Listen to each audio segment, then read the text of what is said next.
Доброго ранку from Ukraine. This is actually the presidential palace, Mariinsky Palace, and over there is the national parliament. So I'm here in Ukraine for a bit of work, but also have some free time, so we'll do a bit of soft talk and also a bit of vlogging around the town. Now, Ukraine right now is at a crossroads between west and east, as you might know. It's very interesting, turbulent times for this country. So I want to find out what Ukrainian people think about the situation back home in Hong Kong, and also the general geopolitical situation around the world. Now today I have a really special guest with me. He is actually Mr. Koval, who is a foreign affairs expert based here in Kyiv, especially in Ukraine-China relations. So he will be explaining a bit about what he thinks about different situations and give you a brief guide as to what Ukraine's position should be in those areas. To make it more interesting for your audience, we try to walk around different parks and show you around the different beautiful sites in Ukraine, and hopefully you will enjoy this interview. And let's go. Вітаю всіх, it's Keybros. Welcome to a new episode of SOFTtalk, where unlike BBC's Hard Talk, the interviewees won't find it hard to talk. So, Mr. Koval, how are you doing? I'm okay. Thank you for inviting me for this program. You're most welcome. So, can you introduce a bit about yourself to our audience? I'm a journalist in generally. I'm working for television for many years, and then now I'm a freelancer for newspapers and journal and TV, and I'm now as a member of Ukrainian Association of Sinologists. We are like a non-government organization studying China, and our purpose, we united like people who study China in the official institution, unofficial institution, who is just interested in China, who worked in China for many years. We just publish a magazine about China-Ukrainian relationship, and we just follow this whole relationship with China. This is major our work actually. Okay, thank you so much. Let's start with the situation in Hong Kong, which relates to us because we're from Hong Kong. Okay. It's a tricky situation, obviously. So what do you think about it in the past 2 years? No, I've been in Hong Kong 3 times. I know what the city is, and this is a special region of China. Definitely the situation has changed quite a lot. I think that Hong Kong, inside China, they have a most democratic regime. No other region of China have such law or some parliament and government, own government. And I think that Hong Kong people should decide all own problem with inside own democratic procedure. When this protest started, you have the chance to push this democratic procedure to change the law. But when the protest became violent, I think this opportunity was destroyed, and that's why I think the Chinese authority reacted so harsh, so quickly, maybe introduce actually security law in Hong Kong. You know that a lot of people compare actually situation in Hong Kong with situation in Ukraine, in Maidan revolutions. We call it revolution and dignity, but you see, I think the big difference, we never protest against the state. We not undermine the state power. We just fight against some politicians. And we never attack some official institution. We never destroy the symbol of Ukraine. We just consider that we need to remove this president who is trying to switch the course of the country from pro-European to pro-Russian course, and we finally managed Yanukovych to escape. But negative consequences of this revolution, it was that Russia has come to Ukraine, they started the war, they grabbed Crimean Peninsula, and we not expect actually this. We think that nobody from outside will not enter Ukraine. For all Ukrainian modern history, 30 years, we never have a war in the territory of Ukraine. Only after that events, Russia bring this war into our territory. We never want to find even with Russia, with other country, our country around us. We're trying to manage all our problem peacefully. Right. You know that Zelensky, the victory of Zelensky, it was like an omen for Ukrainian modern history, because this party, this populist actually, they grabbed 73% of the vote. Oh wow. Because people just not believe to traditional parties. Yeah. And this was a problem of Ukraine. Ukraine actually grabbed global headlines recently because it withdrew from a statement in the United Nations Human Rights Council about Xinjiang, which was signed by Canada and some 40 other countries. So what do you think about Ukraine's move in this regard? Yes, I think Ukraine already recognized it as was a mistake. I think the first decision to sign this declaration was made by one person, and then another person already decided. I think that there was no pressure in that time from China, because what foreign media report about trading with vaccine, I think is not true, because we already received all quantity of vaccine from China for that time, and this is nonsense. We have a commercial contract on vaccine. We not receive the vaccine from China as a donation. The harm relationship was between two companies, Ukrainian and China. Is not a political issue at all. Okay, so do you think this is like some fake news by Western media? Yeah, the Western media, I think they use this event actually to divide Ukraine and China, and make our relationship harder. But anyway, you know that after that event, the talks between Xi Jinping and Zelensky took place, and we consider that we closes this story, because as our political leaders decided to continue a relationship without any of these political problems. Right. What do you think about the situation in Xinjiang? I've been in Xinjiang, but many years ago. I know that this is a very problematic region for China. For sure. China have problems with how to manage this relationship in this area, because this area need to be more development, more prosperity, and if China sees a threat, they need to react. Some people in Ukraine are very worried, they're very disgusted. I told to them that you don't know the real situation in China. The method which China apply here in Xinjiang, it is traditional method for China to cope with the situation. That's for example, that's why it is not situation of this year or past 10 years. It was a big problem, I think, which arose for centuries, long time. For a long time. Something special to show me now. And first of all, where are we? We are now in the oldest in the Kyiv city botanical garden, belong to the Kyiv State University. We have a monument about famous writers of China and of Ukraine. This is Taras Shevchenko, our famous writer and creator of Ukrainian literature, and Doufu. This is monument symbolize the friendship of our two peoples. Right? Yes. Nice. So guys, as you can see, here is a poem by Doufu, and that's the Ukrainian translation. Over here is actually a poem by Shevchenko, right? Yes. You can see the Chinese translation over here. What's it about mainly? Life of Ukrainian people. This is describing how we have near the house with good trees with some fruits. We have a copy of the same monument installed in Beijing this year. That's Shevchenko, right, on the left, and the Chinese poet on the right. And how about the bridge? Bridge looks like Chinese. Yeah, it looks like a bit of a Chinese style, right? Style, yes. Obviously, Ukraine before was part of the Soviet Union, not now. What do you think is the major difference between China and the Soviet Union? China never been a Soviet country. True, very true.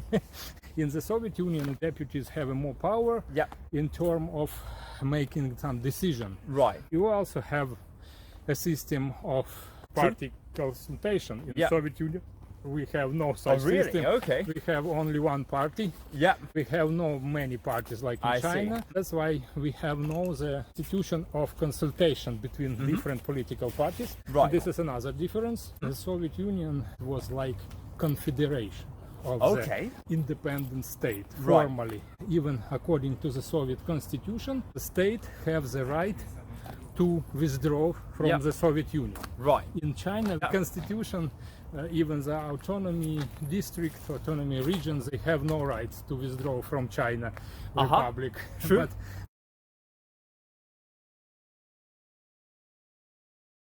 My, guys, have I got a treat for you. Here, behind me, is a Soviet-style interballistic missile. That's the Motherland Monument of Ukraine. And over here, you have a fighter jet, Soviet fighter jet. Here's basically a museum, military museum, of a lot of, as you can see, tanks, rockets, missiles from the Soviet times. Now, Ukraine obviously has abandoned all its nuclear weapons after the dissolution of the Soviet Union.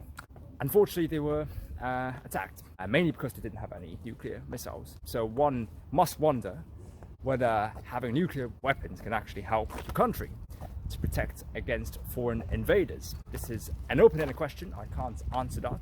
So how do you see the transition of Ukraine from the Soviet times to today? It's quite difficult. We still, I think, we transition the present situation, the war in Ukraine, they speed up this transition. After collapse of the Soviet Union, Ukraine developed not so quick. They lost some of the potential. Right. We just use what is remain after the Soviet Union. All the infrastructure, all factories, all transportation system, everything was old. Now we decide, okay, we need to change something. Finally, something is changed. Right. Behind me is a memorial commemorating the tragic Holodomor genocide, which was carried out by the Soviet Union. It was a famine that killed nearly around 3 to 4 million Ukrainian people from 1932 to 1933.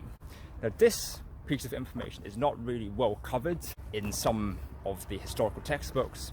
Like when I studied Western history back in Hong Kong, it was not really mentioned, maybe just a small segment of it. But I think it's a very important part of history which people should not forget and to learn from it. I think this can be really applied towards our current situation. We want peace, remember, between the different countries, not war, especially not a new Cold War. Been to China many times before in the past 20 years, right? Yes. And which is your favorite city? I prefer the city like Hangzhou. I like Shanghai, but Shanghai for me is very noisy. I like the Sichuan province. One time I was in Gansu province, and I like the Gansu province a lot. And I know you've also studied a bit about Chinese history before, right? Yes. Which is your most interesting dynasty to you? For me, it's very interesting was Zhou dynasty, very old dynasty. Yes. Because this is the period of formation when I study in the university, this Kyiv University. Yeah. I write some works about ancient history of China. Right. But of course now I'm working mostly about modern China. Modern China, right? Yes. For us it's important to know about some Yuan dynasty because we was a part of this Mongolian war. Yes, that's right. Well. Yeah. Because Mongols also came here. They conquer some of the part of Ukraine. Was that after the Kiev and Rus, right? If I'm correct. They destroy actually Kyiv and Rus, and after that this territory is split. Ukraine, Russia and Belarus became independent territory. Right. Because Russia was kept by Mongols for 3 centuries, but Ukraine, after this Mongol invasion, they switched to Lithuania and became the part of Western world actually. And only in 17th century Russia returned control over the territory of Ukraine, but for 300 years Ukraine was developed as a European country. And that's the make a big difference between us and Russians, and maybe the conflict starting from that time. This is a memorial commemorating the death of Ukrainian people during World War II. Around 5 to 8 million people in Ukraine have perished during this very tragic war. Huge respect, and also may they rest in peace. These were all constructed to commemorate the war heroes. As you're an expert in Ukraine-China relations, Ukraine is a vital part of China's Belt and Road Initiative. What do you think Ukraine can bring towards this initiative? From very beginning, Ukraine was among the first countries who support this initiative.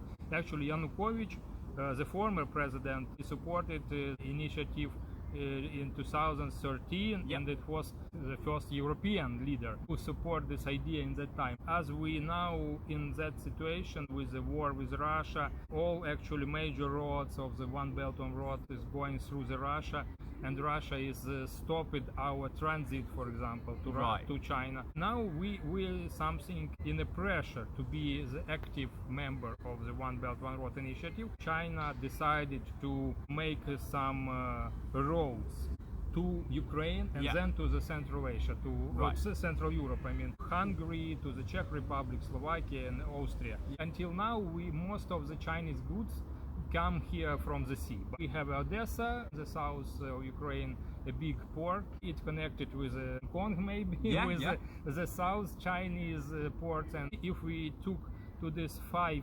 elements: political consultation, infrastructure, then trade, finance, I think, financial flow, and cooperation between two peoples. Like, we are good in the trade only. For the last 2 years, China is the biggest trading partner of Ukraine among all countries of the world. Our trade is about $15 billion, and for Ukraine this is a big support because we lost the Russian market. We can change the direction of some of our goods to the China. China bought a lot of Ukrainian wheat, a lot of Ukrainian sunflower oil, a lot of iron ore. We compensate some of our losses with the Chinese trade, but it is not like high added value goods. It's only like raw material. Anyway, it's helped Ukraine a lot because we got a lot of money actually for that trade.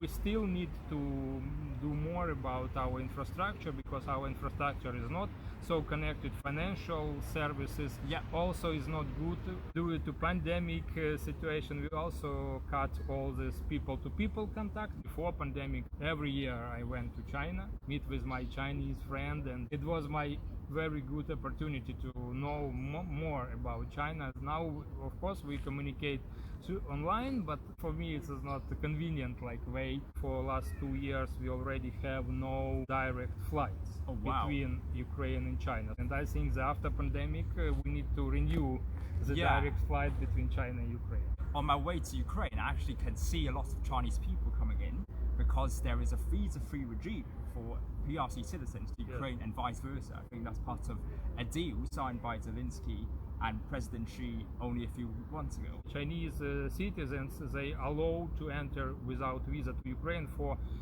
half a year, I think. Nice. But if you have a chance, yes, you can travel here without visa. Come to Ukraine and visit, for sure.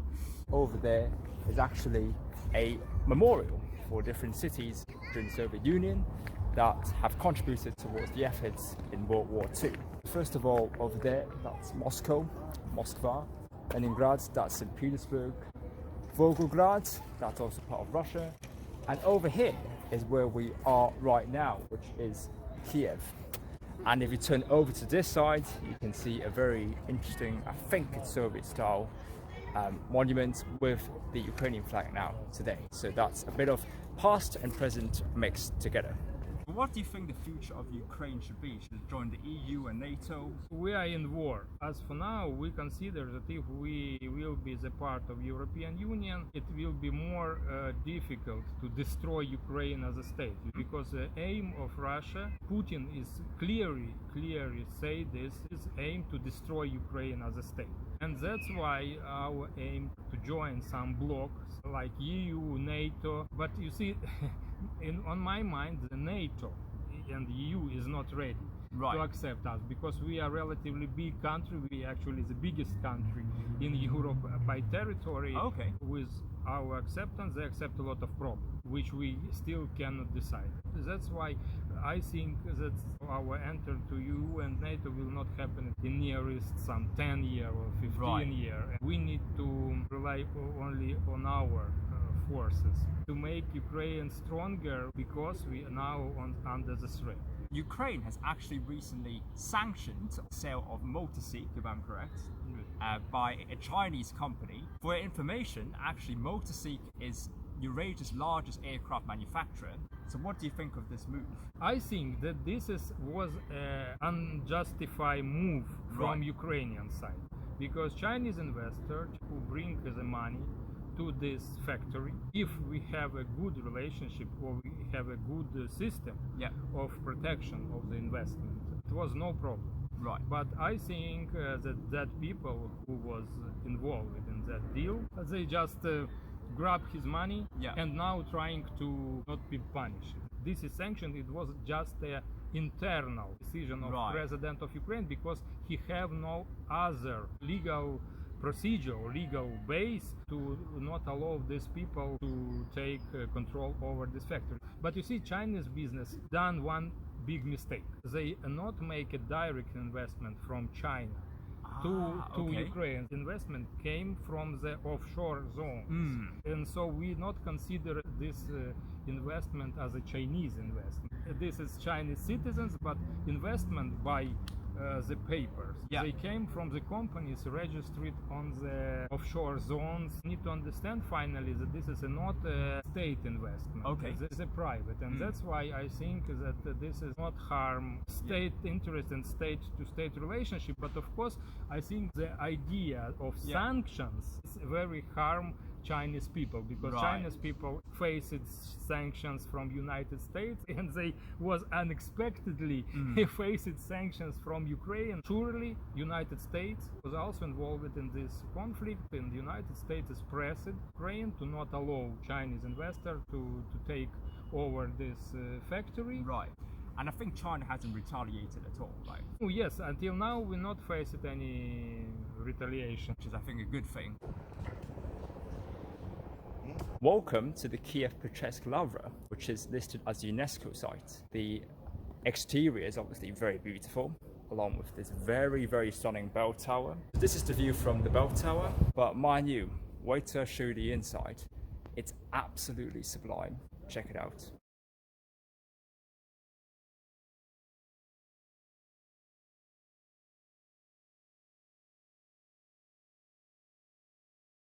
How do you think Ukraine can actually position itself in the US-China conflict? We Ukrainians, we should not allow to use Ukraine against China in this conflict, because China very worried not about position what Ukraine will have, but they worried about United States will use Ukraine in the competition fight against China. In the past and even in the now, China and Ukraine cooperated a lot in technical military fields. We provide China with a lot of kind of weapons which China have no in the past. Ukraine cooperate actually smoothly with China in that field. United States never prohibit this trade with China.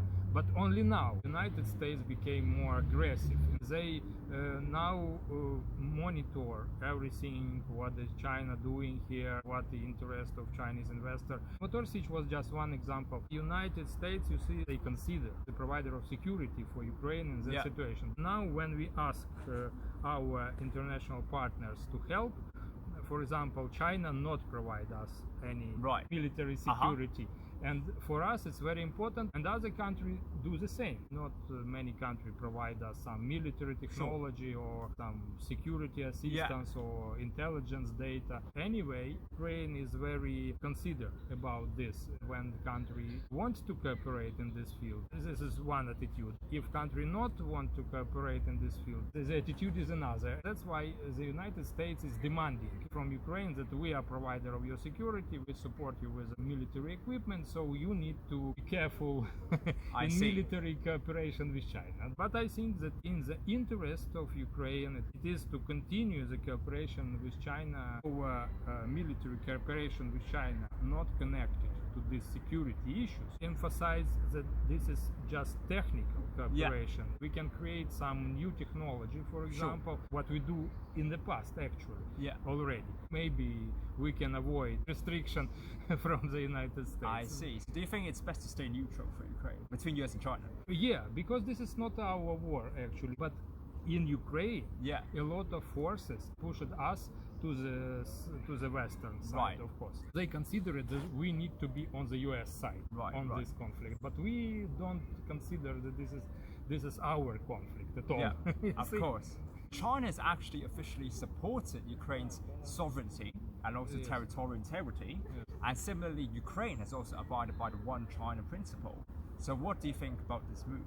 So all the documents between Ukraine and China mention this, what you say. This is important actually. This is what is the base where we can build our relationship. In my mind, Ukraine should be more active in relationship with China to explain what China can help actually in this situation. Even during the war, China provided Ukraine with some humanitarian help, military hospitals. This is not like weapons, but this is anyway support our army, and they provide some help for us in this situation. Ukraine, Russia, and Germany, and France, and the United States, they're searching how to solve this conflict. But Ukraine never asked China.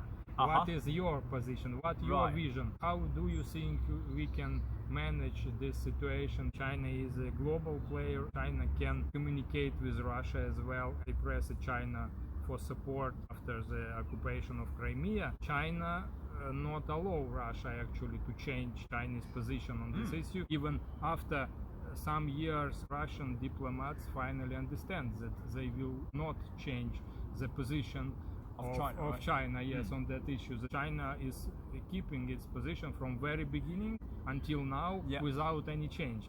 And this is very important. But Ukraine, not many people understand this and how to work with China in that situation. What Ukraine need to propose to China to be more active, what issue China can support or what issue China cannot support. But Ukraine never involved in that negotiation. Never discussions goes to the political, level. They just asking China to give money, and that's all. Behind me is the NSK Olimpijski Stadium, or the Olympic Stadium, which is the home stadium of the Ukrainian national team.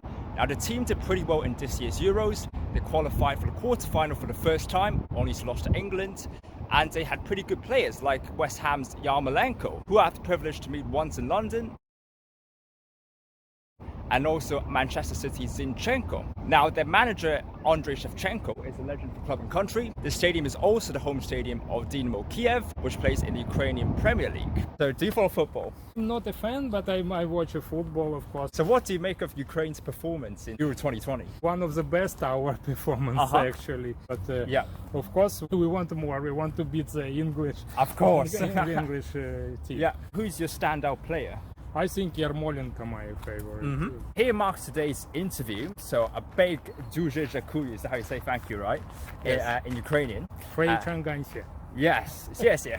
Towards Mr. Koval for coming on. What do you think about it so far? I think it is very important for me to have opportunity to speak to Chinese audience. I think that you will understand Ukraine much more. Thank you to your work, actually. Thank you so much. If you like it, please drop a thumbs up and also subscribe to our channel by pressing the red button below. To see you guys in the next one. Bye. Bye.